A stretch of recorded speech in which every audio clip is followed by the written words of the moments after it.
Le Flash Impro, une émission proposée et présentée par Vincent Posé. Bonjour à toutes, bonjour à tous et bienvenue dans le Flash Impro, votre émission d'improvisation théâtrale radiophonique. C'est aussi surtout la nôtre en fait, en vrai. Et il y a 3 comédiennes et comédiens dans un studio, un thème, une catégorie, quelques secondes de réflexion à peine depuis le début de la semaine. Léa Géane, bonjour. Bien le bonjour. Paul Lemarchand, bonjour. Bonjour. Et le thème aujourd'hui, ce sera tâches solaires. Et la catégorie, c'est à la manière d'un type d'émission. Ça sera une émission de vulgarisation scientifique.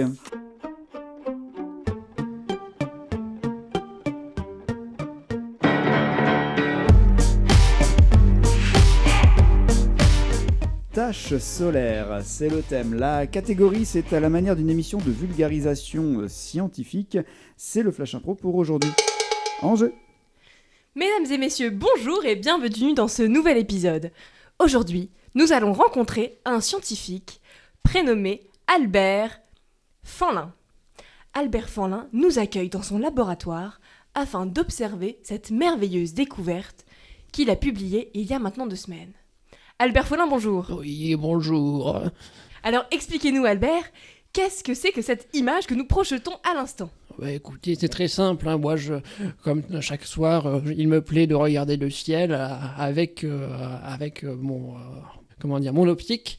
Quand soudain est apparu ce petit point dans le ciel que je n'avais jamais vu auparavant, et j'avais vérifié tous les calculs, rien ne devait se trouver à cet endroit, et pourtant c'était bel et bien là. Donc voilà.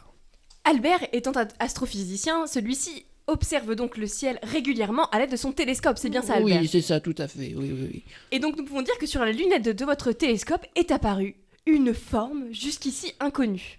Oh là, je ne sais pas trop ce que c'est exactement, ça a la forme d'un cigare, un petit peu, quelque chose de très longiligne. Eh bien, je n'ai aujourd'hui encore aucune explication, si ce n'est peut-être l'apparition d'un vaisseau extraterrestre qui s'est dans notre espace, dans notre système solaire.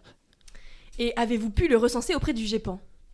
Oui, tout à fait. Le GEPAN apporte un œil très attentif à cette affaire, puisque eh bien, à ce jour, je suis le seul à avoir reporté cet objet dans le ciel. Ils apportent un œil très concerné à mon dossier. Effectivement, en tant que directeur adjoint du GEPAN, l'observation du docteur Fanlin est relativement novatrice. On n'a jamais pu avoir ce genre de cliché aussi précis d'un objet non identifié. Et donc nous mettons en œuvre tous nos moyens pour essayer d'identifier cet objet. Oui, parce que nous ne vous avions pas présenté Monsieur Deluc, mais Monsieur Deluc est donc le directeur du GEPAN. Directeur adjoint du GEPAN, qui recense les phénomènes paranormaux liés aux ovnis, afin de prouver ou non l'existence des dits ovnis. C'est bien ça ?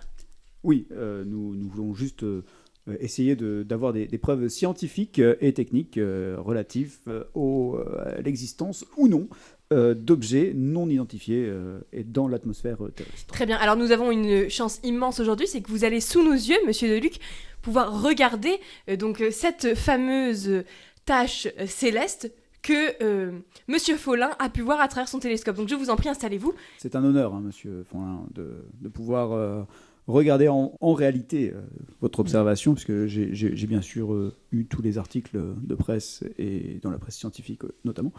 Alors je vais pouvoir regarder. Rien n'a bougé depuis que j'ai fait l'observation. Tout est vraiment resté tel quel. Je vais me permettre, je vais monter en haut de votre télescope et je vais aller regarder sur la lentille. Je vous en prie, allez-y. Alors, la lentille du télescope est en fait l'extrémité de l'appareil par lequel entre la lumière. C'est un petit peu comme l'objectif de l'appareil photographique. Monsieur Fanlin, pouvez-vous regarder ce que vous voyez là, dedans ? Oui, Oh, dites donc, vous avez des points noirs, hein ? N'y faites pas attention, et là, je me dégage ? Oui, voilà, je vois, oui. Oh, il est là, il est toujours là. Et là ? Ça par exemple. Oh, il a disparu. Il semblerait donc que cela n'était juste qu'un moustique écrasé sur la lentille. Faudrait nettoyer, Monsieur Fanlin, quand même. Très bien, merci pour cette aventure scientifique, comme quoi il y a aussi des échecs des fois. Paul Lemarchand, merci. Merci beaucoup. Léa Géane, merci. Merci. Et on se retrouve demain pour la suite et la fin du Flash Impro pour cette semaine. À demain. cette